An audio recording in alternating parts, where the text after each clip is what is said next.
안녕하세요. 우리의 전통 예절을 알아보는 천국의 니캉네캉입니다. 우리가 조상님의 제사를 모실 때 여러 가지 음식을 진설하지만 그 중에서도 오늘은 다이어트 식품이자 제사상 속의 상오고기인 돈베기에 대해서 한번 알아보도록 하겠습니다. 아직까지 저희 채널의 구독자가 아니시라면 지금 바로 구독 버튼을 꼭 눌러주시고요. 좋아요와 알람 설정도 부탁드립니다. 여러분 혹시 돈베기에 대해서 들어보셨나요? 바로 경상도 지역에서는 제사상에 꼭 오르는 필수 식품이라고 할 수 있을 정도로 경상도에서는 많이들 알고 계시죠. 상어고기를 직사각형 모양으로 썰고 염장해서 숙성한 것으로 강고등어랑 비슷한 원리로 만든 음식으로 보면 되는데요. 제사의 경우에는 찜이나 탕 요리를 하거나 넓은 절편판으로 고치산적을 굽는 경우가 많고요. 어떤 집은 동태전처럼 계란을 발라서 굽기도 한다네요. 그리고 또 그냥 날 것이나 아니면 제사 때 사용한 쪄낸 돈베기를 전을 데우듯이 후라이팬 등에 기름을 두르고 구워서 일종의 찜구이 형태가 되기도 한다네요.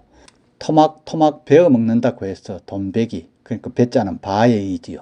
또는 화면에서 보듯이 버예이, 돈베기라고도 하는데요. 돈베기는 생물이 없고요. 냉동된 돈베기만 존재하는데요. 특히 경상도 해안인 포항이나 영덕, 울진, 경주, 울산, 부산, 거제, 마산 이런 등에서 잡아서 거래된다고 합니다. 주로 많이 팔리는 곳은 영천인데요. 전라도에 홍어가 있다면 경상도에는 돈베기가 있다고 할 정도라고 하네요. 한가위나 또는 설날이 되면 많은 분이 돈베기를 제사상에 올리기 위해 전통시장을 방문하곤 하는데요. 그런데 위협적인 이빨을 자랑하는 상어가 돈베기의 재료라는 사실 정말 알고 계셨나요?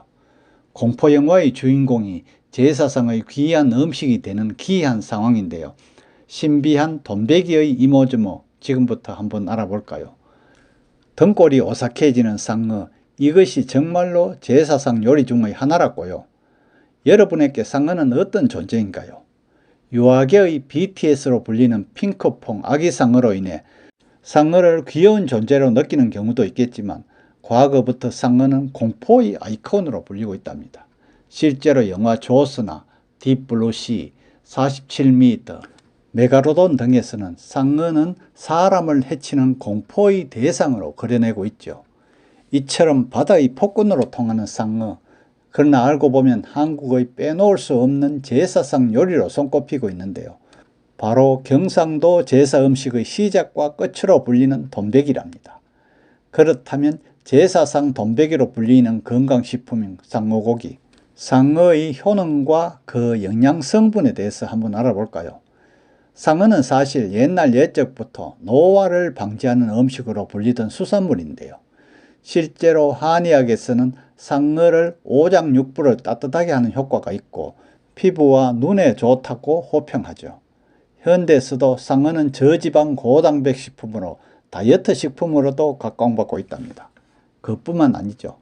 상어는 항산화나 항노화 성분을 다량으로 함유하고 있어 경상도 지방에서는 여전히 제사상뿐만 아니라 귀한 손님이 올 때 대접하는 음식으로 상어고기를 준비한답니다. 제사상의 상어고기, 이 돈베기의 정체는 무엇일까요? 앞에서도 잠깐 말했지만 돈베기는 대구, 경주, 영천 등 경상도 지역의 제사 요리로 토막낸 상어고기를 염장해서 숙성한 음식인데요. 향토색이 짙은 음식이다 보니 타 지역에서는 돈베기를 아는 사람은 드물지만 경상도 지역에서 자란 사람이라면 돈베기를 대부분 다 알고 있죠.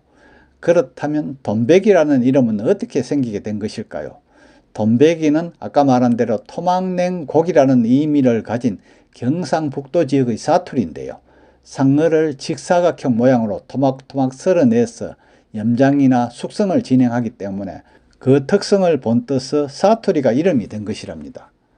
여기에 더하여 제사상에 올리는 생선 중에 유일하게 토막낸 생선이 돈베기다 보니 그 이름이 많은 이들에게 고유명사처럼 불리게 되었죠. 말이 나온 김에 돈베기의 TMI에 대해서도 한번 알아볼까요? 돈베기, 그러니까 버의 이 돈베기는 바의 이 돈베기와 함께 두 사투리가 혼용되어 자유롭게 사용되고 있는데요. 표준어는 돈바리, 그러니까 돈바리라고 하네요. 처음 듣죠? 재료의 맛으로 성분을 보는 돈베기에 대해서 좀 더 자세히 한번 알아볼까요? 돈베기를 만드는 상어는 주로 세 가지인데요. 바로 청상아리와 귀상어, 약상어인데요. 이 중에서도 청상아리와 귀상어가 주로 판매되고요. 귀상어는 양지라고도 불리고 어뜸으로 손꼽히죠. 상어의 신선도는 암모니아 냄새로 분간할 수가 있는데요. 암모니아 냄새가 심할수록 오래된 수산물일 확률이 높고요.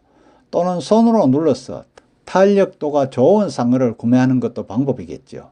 이미 염장이나 숙성이 진행된 돈베기 덕분에 요리법은 비교적 간단합니다. 토막낸 상어고기를 모양 그대로 절편처럼 잘라낸 뒤에 꼬치에 끼워서 구워내는데요. 이미 간이 되어 있기 때문에 따로 밑간도 하지 않죠. 그 외에 일부 지역에서는 명태전처럼 계란에 발라 구워내기도 하고요. 찜 또는 구이로 요리해서 상에 올리기도 한다네요. 남은 돈베기 고기와 상어 껍질은 탕국으로 조리되기도 하는데요. 두부나 무, 돈베기를 한데 넣어서 끓여내는데 소고기 탕국보다 국물이 맑고 깔끔하다는 평도 있답니다. 또 다른 돈베기의 TMI도 한번 볼까요? 시장에서는 돈베기의 염장과 숙성을 진행하는 전문가도 있는데요. 간제비라고 하죠. 간제비로 불리는 상인들이 솥에 토막낸 상어고기를 쪄낸 뒤 저염 소금으로 맛을 맞추죠.